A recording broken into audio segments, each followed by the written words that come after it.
Welcome to Bad Movie Beatdown. Now you must be getting really bored of Seagal taking on mercenaries. Well, so am I. So let's watch him fight vampires in Against the Dark. Against the Dark is a 2009 action horror movie, and yes, it's straight to DVD of course. The backstage story on this one is that it was a script that Seagal found very interesting and decided to help make, including filming a relatively small part in the film. That small part would then take up a large amount of the film's cover. That's right, Seagal is not even the main character, which is pretty high on the false advertising stakes, and that's not the only thing. Indeed, if you look at the synopsis, which makes the movie seem far more exciting than it is, obviously, it refers to Seagal's character as a katana master named Taggart, except that's not his character name. His character's name is Tao. There is another character named Taggart, and he will be kicking plenty of ass, but it's not Seagal. Not even the back cover synopsis gets the character names correct, which shows just how much Sony cares about this piece of crap. So let's get stuck in. So the movie starts off with a definition of infect, either because the director thought it was cool, or because he thinks the audience is really that stupid. But don't expect it to be on screen long enough for you to read it though, as we move right into the random gore shots of zombies feasting on entrails and creepy shots in hospitals. Wait, I thought they were meant to be vampires, not zombies! This is more like the opening to The Walking Dead. Once the infection hit, there was little time to react. People did what they could.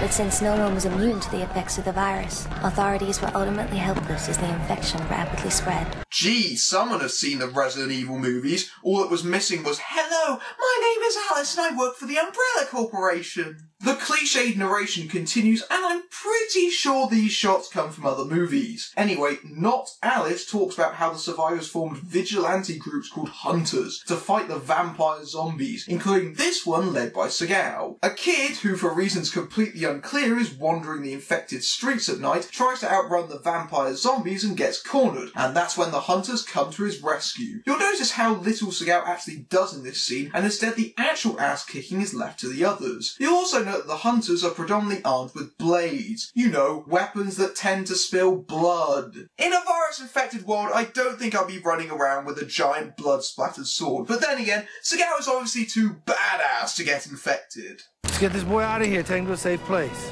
We're not here to decide who's right or wrong. We're here to decide who lives and dies. What does that even mean? When there are vampires running around, there are clearly rights and wrongs. You're not exactly badass anti-heroes. The movie then shifts perspective to our regular band of survivors who are remarkable by their distinct lack of personality, breaking into a hospital looking for other survivors. Put that shit out. Give me a break, there's none of them around. How dare you smoke where you like in the apocalypse? You will surely die now! That one's Ricky, by the way. The woman is Amelia, the man is Dylan, and the girl is Charlotte. Hey, I recognise that sprog! It's Skye Bennett from Shadow Man again. Hopefully this time she won't get kidnapped.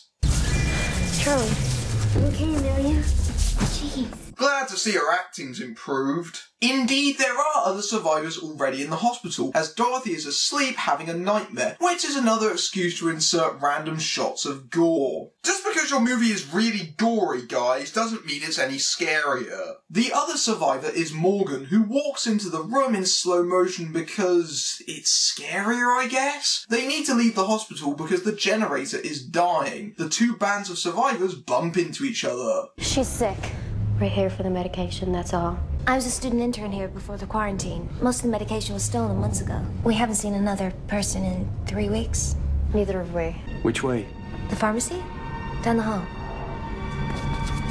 Did that scene just contradict itself? If the hospital's been looted, why would they be going to the pharmacy? There won't be anything there! So they go on their dubious journey to find the pharmacy to discover the doorway has been blocked by filing cabinets. Okay, seriously, don't act all surprised about it. If you've been in the hospital since the start of the outbreak, then surely you should know that that route is blocked. So why did you take them there? We then get a good look at a vampire. Actually, it really seems like a stretch to call them a vampire. They actually file their teeth, and this woman then uses the filing blade to slash a random guy's throat. These are the lamest vampires ever. Apparently growing fangs like normal was far too effective. Oh, and why is there a random human hanging upside down? The survivors claim they haven't seen anyone in weeks, so how does this make sense?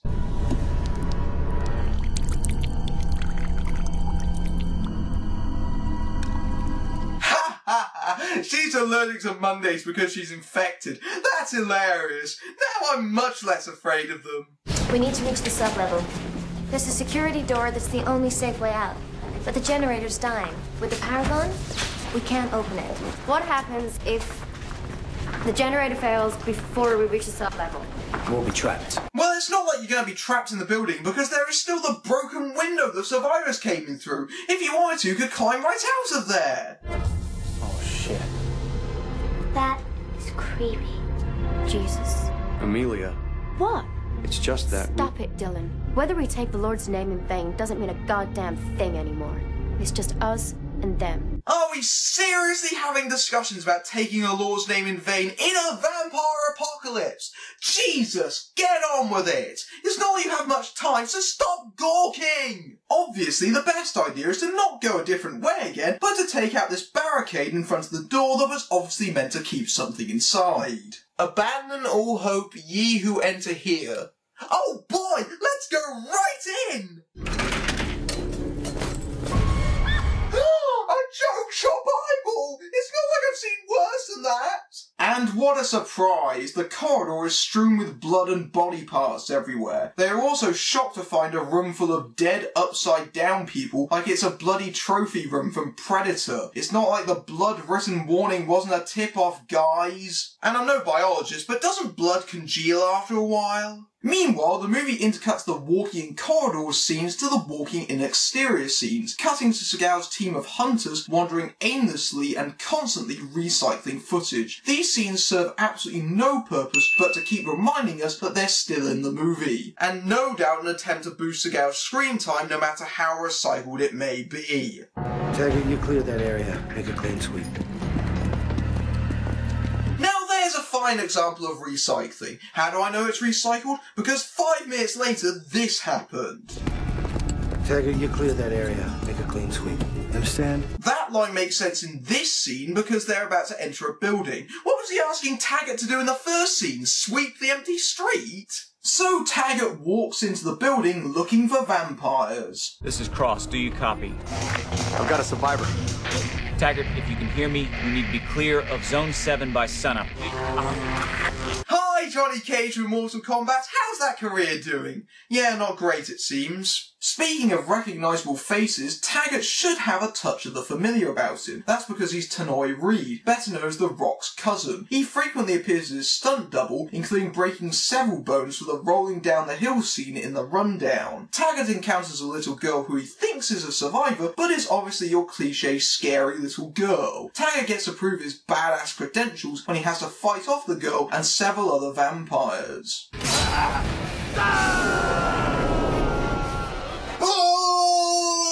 Okay, I make fun of him there, but he is easily the most badass character in the movie, taking out 3 vampires by himself! If you smell what the Rock's cousin is cooking!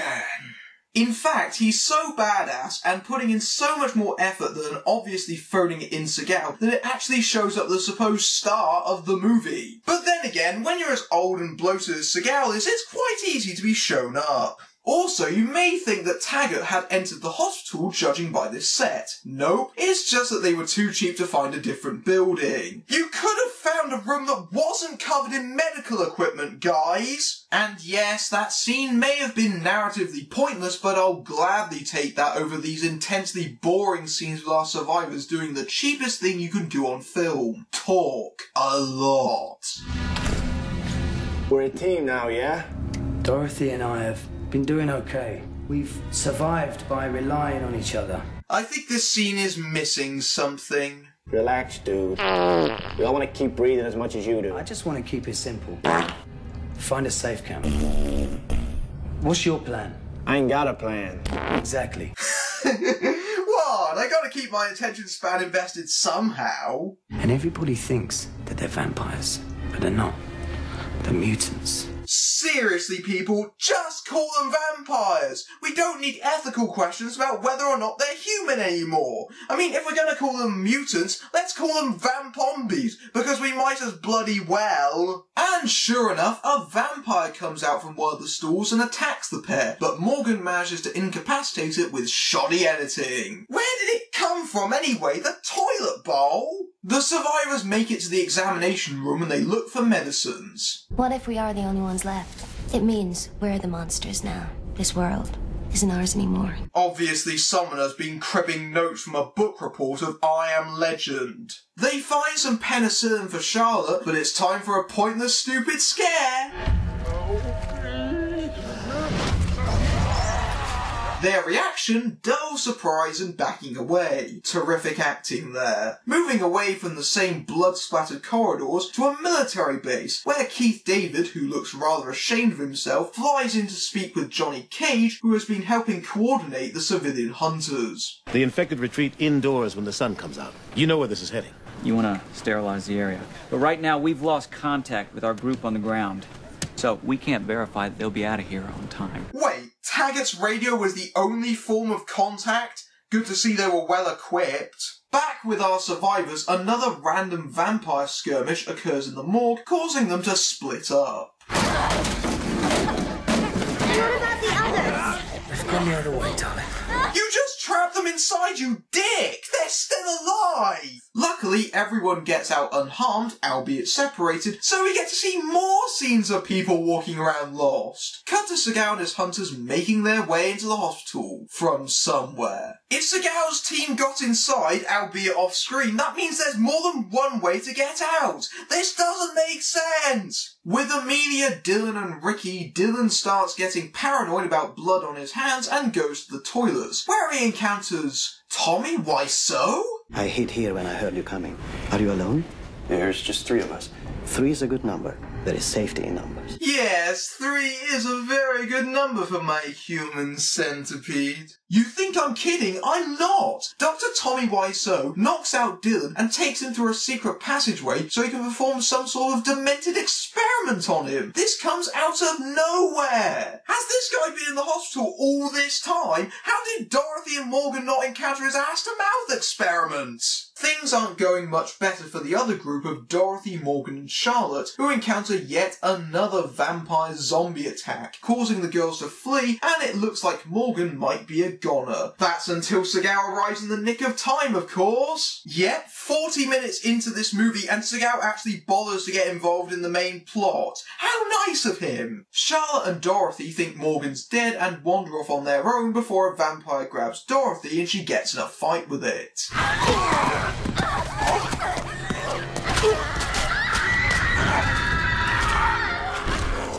Epic foot stomping in slow motion!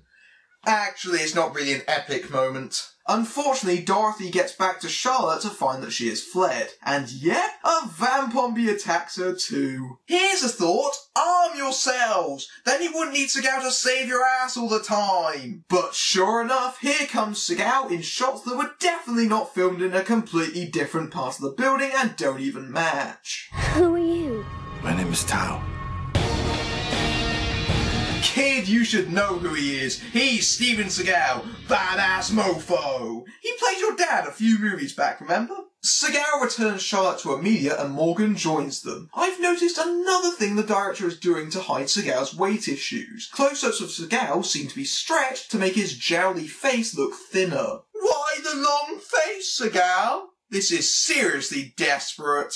Dorothy manages to find Ricky asleep on the staircase. It's truly amazing how this guy has managed to survive this long. Not that he survives that much longer, of course, but he gets freaked out by some mannequins and the vampombies jump on him and kill him. Winners don't do drugs! And come to think of it, what purpose would a hospital have for mannequins? Dorothy discovers that the generator is going to shut down in 30 minutes, and if that wasn't bad enough, Keith David has the authorization to bomb the place at dawn, so they're doubly screwed. The planes fly off in footage obviously taken from a movie with a much bigger budget. Back with Dr. Tommy Wiseau. My darling daughter Sophie. And here she is. She's the next step in the evolution. She's infected, but able to rationalize. Evolution? The virus outbreak is only a few weeks old. It takes a bit longer for evolution to kick in. Who the fuck are you and what do you want? I'm the motherfucker that's gonna do you what you've been doing everybody else. Stephen, that was hardly a badass one-liner. It makes Take You to the Blood Bank look like a Bond one-liner. And seriously, how many scenes are there going to be of Seagal walking in at precisely the right moment and solving everybody's problems? I know Seagal has psychic powers, but we get it! Seagal is meant to be a badass! He's done this 3 times in 15 minutes! Dorothy gets chased by a vampire zombie and she manages to trap it behind a door when something unusual happens. What's the point of running anymore? Open the door. Wait, huh? When did the vampires suddenly start talking? No, wait, they shouldn't talk. They're much more frightening when they're remorseless eating machines, not talking like they're Freddy Krueger. Us. We think. We talk. We plan. Come closer. I'll tell you a secret. We've evolved. You people are just cattle to us. If you're so smart, Mr. Vampire, why don't you stick your hand through the door, unlock it, and go after her yourself? She's hardly gonna fall for the I've got a secret trick. Like that! Why didn't you do that before? Luckily, she runs into the remaining survivors who are re-teaming with Seagal, who shoots the chatty vampire. How much ego stroking do you need when you have Seagal walk in and save every single main character? 4 times this has happened. 4 times! God, no wonder Seagal liked this script. But of course, that running around and saving people is far too exhausting, so Seagal sends Taggart in once again to look out for some vampire zombies. And sure enough, they arrive, and once again, Taggart shows just how much more badass he is than Seagal. I mean, come on, he clotheslines a vampombi! He manages to seal himself in a room, but there's more inside which he has to fight. His action scenes are by far the best in the movie, because he has a fraction of his cousin's charisma, even if he does have to fight vampombis leaping around like they're in the Matrix.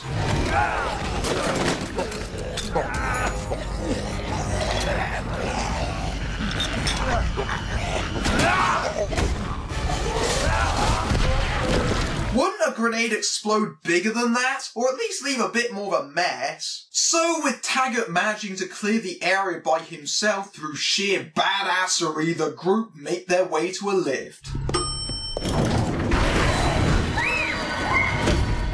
She didn't even cry out. Don't worry, kid, I don't even think she had a line. She didn't have a voice. So the group take the lift down, which is footage lifted from Hollow Man. The lift predictably cuts out. Oh no, they're under attack by Invisible Kevin Bacon! He wants his footage back, and he is pissed! They're only 1 floor above, and they send Morgan down to investigate. I'm immune, remember? What I remember is the prologue, which said no one was immune. Nice continuity, guys. As you might have guessed, this is obviously Morgan's time to expire. Gee, I wonder if that dirty water has vampombis in it. Oh, what a shock. Good to see the scares are just as recycled as the film itself. I also love the fact that the makeup is clearly coming off in the water. After managing to appease God with a sacrifice, the lift starts up again, taking them to the lower level. Oh joy, more corridor walking. I love seeing that for nearly 70 minutes solid. All these hospital corridors look the same, and there's no attempt to differentiate them, so it doesn't feel like we're any closer than when we got started. So the hunters and the survivors split up because of some reason that's far too nonsensical for me to even recount. That leaves the hunters open for yet another action sequence.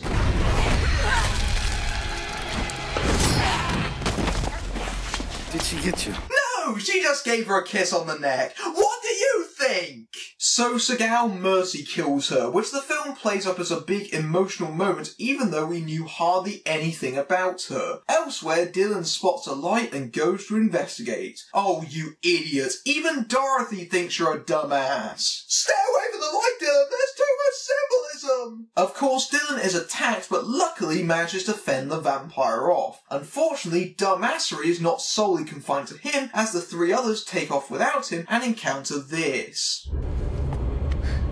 It's okay. Amelia. He's just a child. Movie, are you seriously playing the creepy little kid thing 3 times? It's not a surprise when you do it that many times. It's now Amelia's cue to be a total moron. You okay? He's not infected. Oh, why did I turn my back on that mysterious pale-skinned kid? That was such a stupid thing for me to say. Charlotte and Dorothy flee, regrouping with Dylan before the feral child attacks them again. Again, Seagal? 5 times now! This right place, right time bullshit is getting ridiculous! Charlotte and Dorothy reach the door and open it as the bomber plane from another movie approaches. The hunters reunite, meaning that them splitting up in the first place was completely useless. Ooh, look who's here doing a Bella Swan impression. You're all fools. You hunt us down like we're vermin when it's you who don't belong anymore. Thank you! She can shut up with that next evolution shite already. Seagal apparently knew the Vampombies were coming because he closes the door behind them for no reason before they even start to show up. The Vampombies are trapped inside and the bomber jets from another movie open fire at the hospital that is actually in a desert as opposed to a city as first thought. Hey, the rubble from the hospital exploding looks an awful lot like a helicopter. Oh right, it's borrowed from Stealth, just like half the fighter jet footage in this film. At least get the stock footage you borrowed to match the footage that you've borrowed from other movies. The two parties split up without even a word in edgeways before we jump scare right into the credits. Against the Dark is enough to suck the life right out of you. Sure, Seagal fighting vampires sounds like fun, but he's barely in the first half of the movie. On the plus side, he is doubled much less in this one, which means he's in this one much more than a number of other films despite his smaller part, ironically enough. The other plus is Tanoai Reid, who manages to steal the show from Seagal with some real rough and ready fights that give the film some tiny sparks of life. Besides that, this is a dull, repetitive film. Endless scenes of boring banter down boring corridors with occasional scenes of Seagal boringly slicing down droves of enemies. The plot is inconsistent and full of holes, and the scares are just as recycled as the footage used over and over again, as well as those from other films. You'll be fighting the more deadly desire to sleep. I'm Matthew Buck, beating down bad Seagal movies everywhere.